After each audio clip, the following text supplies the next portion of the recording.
بسم اللہ الرحمن الرحیم۔ السلام علیکم دوستو، دنیا بھر کی خبروں میں آج آپ سنیں گے، لیکن اس سے پہلے اگر ہو سکے تو لائک اور سبسکرائب کا بٹن ضرور دبا لیں۔ شکریہ۔ انٹرنیشنل جوہری توانائی ایجنسی کا کہنا ہے کہ ایران میں حکام نے انہیں مطلع کیا ہے کہ نتنز میں ہوئے حملے کے بعد اس جوہری تنصیب میں تابکاری کی سطح میں کوئی اضافہ نہیں دیکھا گیا ہے، جبکہ بوشہر نیوکلیئر پاور پلانٹ کو اسرائیلی حملوں میں ہدف نہیں بنایا گیا تھا۔ انٹرنیشنل جوہری توانائی ایجنسی کا کہنا ہے کہ وہ ایران میں تشویشناک صورتحال پر گہری نظر رکھے ہوئے ہے۔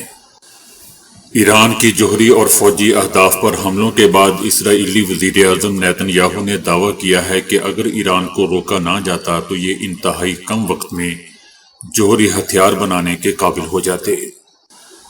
دوستو، یاد رہے کہ ایران نے اپنی جوہری تنصیبات کو 4 اہم شاخوں میں تقسیم کیا ہوا ہے، یعنی تحقیقی مراکز، مخصوص افزودگی کے مقامات، جوہری ری ایکٹر اور یورینیم کی کانیں۔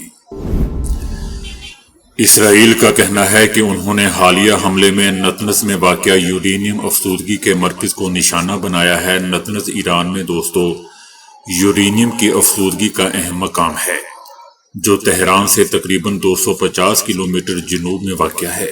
یہ پلانٹ فروری 2007 سے کام کر رہا ہے، اور یہ پلانٹ دوستو 3 بڑی زیر زمین عمارتوں پر مشتمل ہے جو 50,000 سینٹری فیوجز کو چلانے کی صلاحیت رکھتا ہے۔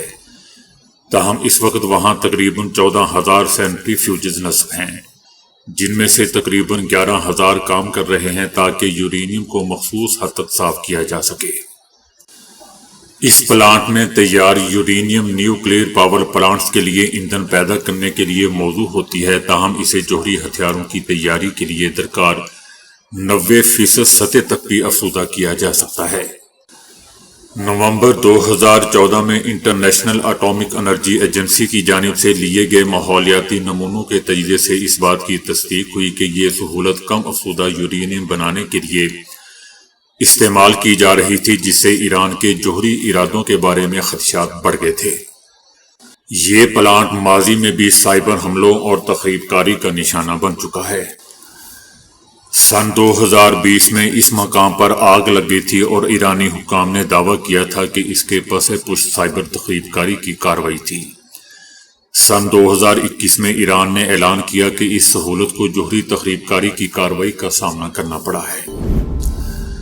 بوشہر ایٹمی پاور پلانٹ دوستو یہ ایران کا واحد جوہری پاور پلانٹ ہے جو خلیج فارس کے ساتھ واقع ہے۔ واضح رہے کہ ایران کا جوہری پروگرام سن 1974 میں جرمنی کی مدد سے بوشہر میں ہی 2 کمرشل جوہری ری ایکٹر بنانے کے منصوبے کے ساتھ شروع ہوا تھا، لیکن 5 سال بعد اسلامی انقلاب کے ساتھ ہی اس منصوبے پر کام روک دیا گیا تھا۔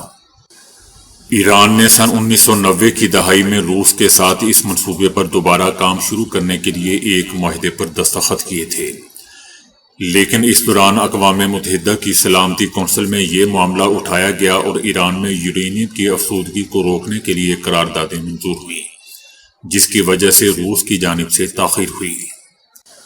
دسمبر 2007 میں روس نے ایران کو افزودہ یورینیم سلنڈروں کی فراہمی شروع کر دی اور ری ایکٹر ستمبر 2011 میں ایران کے قومی بجلی کے گرڈ نظام سے منسلک ہو گیا، جس سے 700 میگا واٹ بجلی پیدا ہونے لگی۔ اگست 2013 میں انٹرنیشنل اٹامک انرجی ایجنسی یعنی IAEA نے تصدیق کی کہ بوشہر ری ایکٹر پوری صلاحیت سے کام کر رہا ہے، تاہم اس کے ڈیزائن کی بنا پر حفاظتی خدشات پیدا ہو گئے۔ یہ ڈیزائن دوستو جرمن اور روسی ماڈلز کا ایک مرکب ہے۔ اس کے متعلق خدشات میں سے ایک اس کا محل وقوع ہے، کیونکہ یہ ایسے علاقے میں موجود ہے جہاں زلزلے آتے رہتے ہیں۔ اپریل 2013 میں اسی علاقے میں 6.3 شدت کا بھی زلزلہ آیا تھا۔ بتایا جا رہا ہے کہ جوہری توانائی سے چلنے والے اس پاور پلانٹ کی تعمیر میں 8 سال لگیں گے اور اس پر تقریباً $2 ارب کے اخراجات آئیں گے۔ دوستو اسرائیل نے کہا ہے کہ ایران پر یہ حملے تب تک جاری رکھے جائیں گے جب تک اسرائیل کی بقا کے لیے موجود خطرہ ختم نہیں ہو جاتا، اور آپ جانتے ہیں کہ اس حملے میں سائنسدان، کمانڈرز اور کئی فوجی شہید ہوئے ہیں۔ حتیٰ کہ ایران کا آرمی چیف اور انقلاب کے کمانڈر چیف حسنین سلامی اور 2 جوہری سائنسدان بھی اس میں شہید ہوئے ہیں۔ ایران کا کہنا ہے کہ اسرائیل اور امریکہ کو ان حملوں کی بھاری قیمت چکانی پڑے گی، جبکہ ایران کے سپریم لیڈر آیت اللہ خامنائی نے کہا ہے کہ ان حملوں سے اسرائیل کی کبھی فطرت کا پتہ چلتا ہے، اور یہ کہ یہ حملے کر کے اسرائیل نے اپنے لیے تلخ قسمت کا انتخاب کیا ہے جس کا سامنا اسے کرنا ہی پڑے گا۔ دوسری طرف ٹرمپ کا کہنا ہے کہ اگرچہ انہیں اسرائیل کے منصوبوں کا پہلے سے علم تھا، تاہم امریکی فوج نے اس آپریشن میں کوئی کردار ادا نہیں کیا۔ دوستو، ان دونوں ملک میں لڑائی تو شروع ہو ہی چکی ہے، تو ایسے میں سوال یہ پیدا ہوتا ہے کہ آخر اسرائیل اور ایران میں سے عسکری اعتبار سے زیادہ طاقتور کون ہے؟ ایران اور اسرائیل کے درمیان تقریباً 2152 کلومیٹر کا زمینی فاصلہ ہے، اور اکتوبر 2024 میں ایران نے اسرائیل پر میزائل حملے کر کے اور وہاں تک اپنے میزائل پہنچا کر یہ ثابت کر دیا تھا کہ ایران عرصہ دراز سے اپنے جس میزائل پروگرام پر کام کر رہا ہے اس میں کافی ترقی کر لی گئی ہے۔ ایران کے میزائل پروگرام کو مشرق وسطی میں سب سے بڑا اور متنوع سمجھا جاتا ہے۔ سن 2022 میں امریکی سینٹرل کمانڈ کے جنرل مکینزی نے کہا تھا کہ ایران کے پاس 3000 سے زیادہ بیلسٹک میزائل موجود ہیں۔ دوسری جانب کوئی حتمی تصدیق نہیں ہے کہ اسرائیل کے پاس کتنے میزائل ہیں، لیکن یہ بات واضح ہے کہ مشرق وسطی میں اگر کسی ملک کے پاس جدید ترین میزائلوں کا ذخیرہ ہے تو وہ اسرائیل ہے۔ دوستو، یاد رکھیں کہ یہ اسرائیل کے بذات خود بنائے گئے میزائل نہیں ہوں گے، یقیناً امریکہ کے ہوں گے۔ اگر یہی میزائل امریکہ ایتھوپیا میں رکھ دے تو ایتھوپیا بھی اسرائیل بن جائے۔ اس میں اسرائیل کا کسی قسم کا کوئی کمال نہیں ہے۔ اسرائیل امریکہ کے لیے صرف ایک گدھے کے طور پر کام کرتا ہے۔ امریکہ اپنے میزائل اس گدھے پر لاد کر کہیں بھی پہنچا دیتا ہے، جبکہ دوسری طرف اسرائیل ایران سے کہیں زیادہ رقم اپنے دفاعی بجٹ کے مد میں خرچ کرتا ہے، اور اس کی سب سے بڑی طاقت بھی یہی ہے۔ اگر ایران کا دفاعی بجٹ $10 ارب کے قریب ہے تو اس کے مقابلے میں اسرائیل کا بجٹ $24 ارب سے کہیں زیادہ ہے۔ ایران کی آبادی جہاں اسرائیل سے کہیں زیادہ ہے، اسی طرح اس کے حاضر سروس فوجی بھی اسرائیل کے مقابلے میں تقریباً 6 گنا زیادہ ہے۔ ایران کے فعال فوجیوں کی تعداد 6,10,000 جبکہ اسرائیل کے ایسے فوجیوں کی تعداد 1,70,000 ہے۔ اسرائیل کے پاس جس چیز کی بڑھتری ہے وہ دوستو اس کی ایڈوانس ٹیکنالوجی اور بہترین جدید طیاروں سے لیس فضائیہ ہے، جو کہ امریکہ کی مرہون منت ہے۔ اسرائیل کے پاس 241 لڑاکا طیارے اور 48 تیزی سے حملہ کرنے والے ہیلی کاپٹر ہیں۔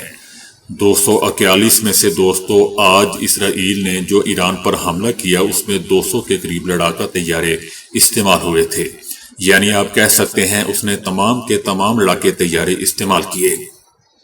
جبکہ دوسری طرف ایران کے پاس جنگی طیاروں کی تعداد 186 ہے اور اس کے بیڑے میں صرف 13 جنگی ہیلی کاپٹر ہے۔ دونوں ممالک نے ابھی تک اپنی بحری افواج کی زیادہ صلاحیتوں کا مظاہرہ تو نہیں کیا، لیکن اگرچہ وہ جدید بنیادوں پر ہی ہوں گے، پھر بھی ایران کی بحری فوج کے پاس 101 جہاز جبکہ اسرائیل کے پاس صرف 60 جہاز ہیں۔ ایران نے عراق کے ساتھ جنگ کے بعد سے اپنے میزائل سسٹم اور ڈرونز پر زیادہ کام کیا ہے اور شارٹ اور لانگ رینج میزائل اور ڈرونز بنائے ہیں، جو مبینہ طور پر اس نے مشرق وسطی میں اپنے حریفوں کو بھی مہیا کیے ہیں۔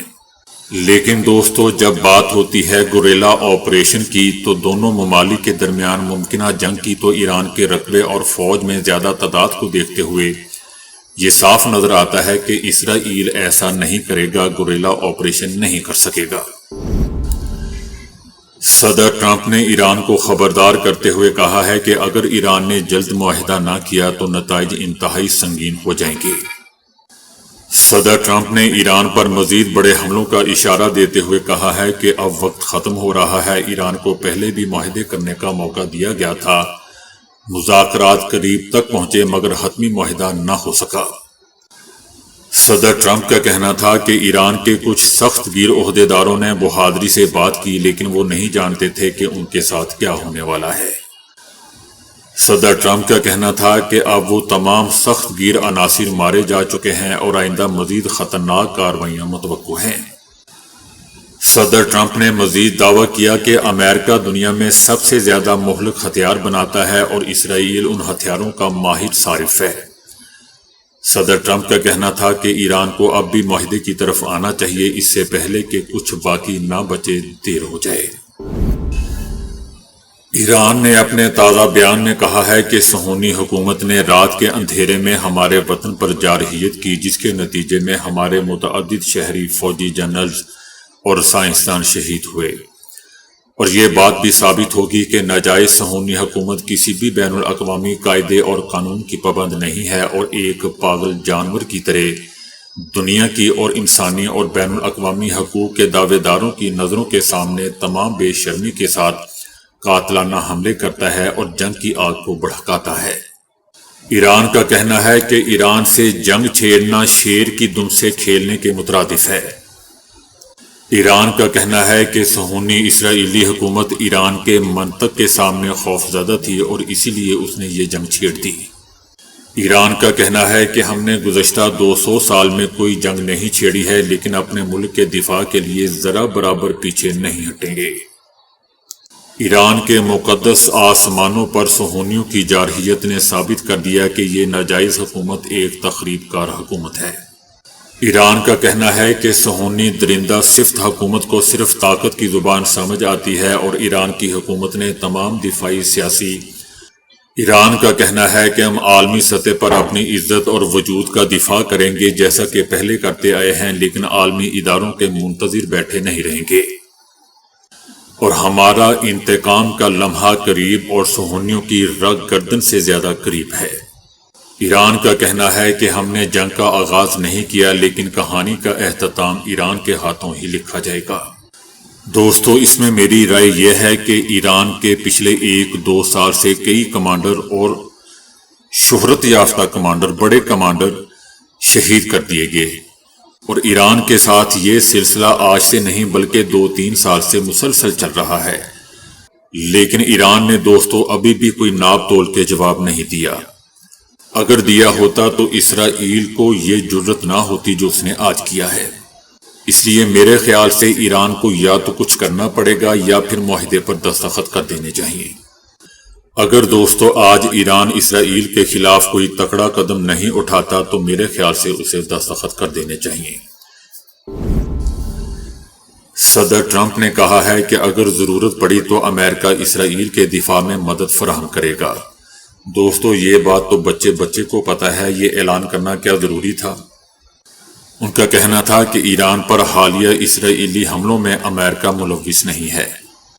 ان کا یہ بھی کہنا تھا کہ ایران کے پاس جوہری ہتھیار نہیں ہونے چاہیے اور نہیں ہو سکتے، اور امریکہ اس حوالے سے کسی بھی خطرے کو سنجیدگی سے لے رہا ہے اور کسی بھی حد تک جائے گا۔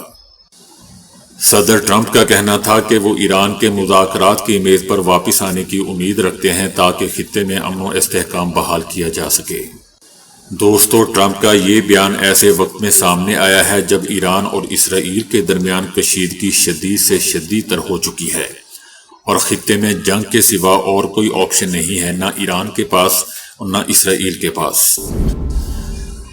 اسرائیلی حملوں میں دوستو اب تک 70 سے زیادہ شہادتیں تصدیق ہو چکی ہیں۔ اسرائیل کی طرف سے جن اہم شخصیات کو نشانہ بنایا گیا ان میں میجر جنرل محمد باقری، ایران کی مسلح افواج کے چیف آف سٹاف، آیت اللہ خامنائی کے بعد ملک کے دوسرے سب سے طاقتور فوجی کمانڈر تھے۔ جنرل حسین سلامی پاسداران انقلاب کے سپہ سالار جو ایران کی بنیادی فوجی فورس ہیں۔ بریگیڈیئر جنرل امیر علی حاجی زدہ جو فضائیہ کے کمانڈر تھے۔ جنرل غلام علی رشید ایرانی مسلح افواج کے ڈپٹی کمانڈر ان چیف تھے۔ فریدون عباسی ایران کی ایٹمی توانائی تنظیم یعنی AEOI کے سابق سربراہ، جنہوں نے نیوکلیئر فزکس میں PhD کی ہوئی تھی، جنہوں نے یورینیم افسودگی کے پروگرام میں بھی اہم کردار ادا کیا۔ محمد مہدی آزاد یونیورسٹی کے صدر، عبدالحمید نیوکلیئر انجینئرنگ PhD۔ اس کے علاوہ بہت سے لائق لوگ جو شہید کر دیے گئے، جن میں مطالب زدہ ایک اور ممتاز ایٹمی سائنسدان جنہیں ان کی اہلیہ سمیت نشانہ بنا کر شہید کر دیا گیا۔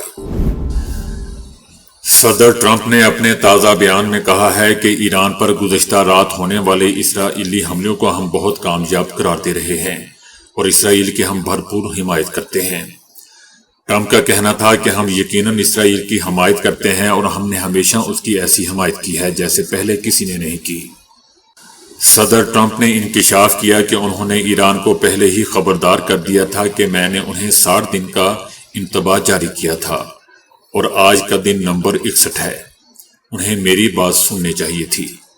ان کا کہنا تھا کہ ایران کو اب دیر کرنے کی بجائے مذاکرات کی میز پر آ جانا چاہیے ورنہ اور دیر ہو جائے گی۔ تو دوستو ابھی کے لیے اتنا ہی۔ ویڈیو کو لائک اور شیئر کرنے کا بہت بہت شکریہ۔